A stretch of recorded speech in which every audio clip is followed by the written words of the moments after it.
How do you drown an entire nation, slowly, silently, without a single explosion or enemy in sight? In the summer of 1931, China waited for rain to stop. It didn't. Day after day, clouds stacked like dark mountains over the Yangtze and Huai river basins. Monsoon storms collided with melting snow from distant highlands. Typhoons rolled inland, rivers swelled, then strained, then forgot their boundaries altogether. At first, people believed this was just another flood. China had lived with floods for thousands of years. Farmers moved tools to higher ground. Families stacked belongings on tables. Boats were untied, just in case. Then the water kept rising.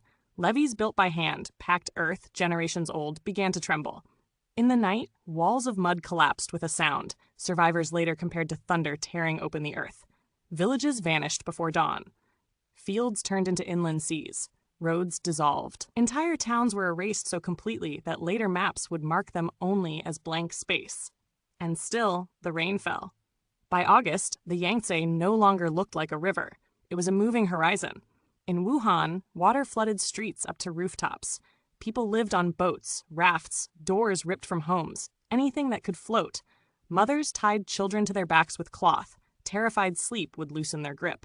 At night, lanterns drifted across the water like lost stars, marking lives still clinging on. Here's the cruel twist. Most deaths did not come from drowning. The flood lingered for months. Crops rotted underwater. Wells filled with filth. Cholera and dysentery spread through overcrowded refugee camps. Mosquitoes bred in endless pools, carrying malaria. Hunger hollowed entire provinces.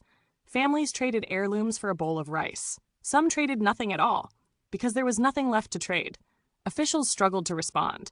China, fractured by warlord conflicts and economic strain, simply could not reach everyone. Relief boats arrived too late, or not at all.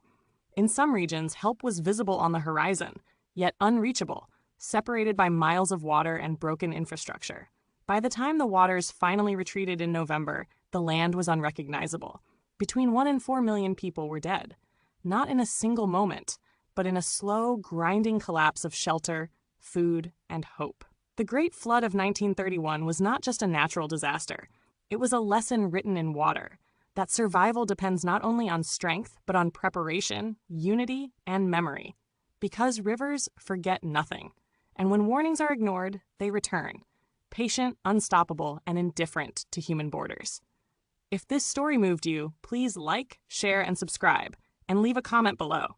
Your support helps keep these forgotten stories alive.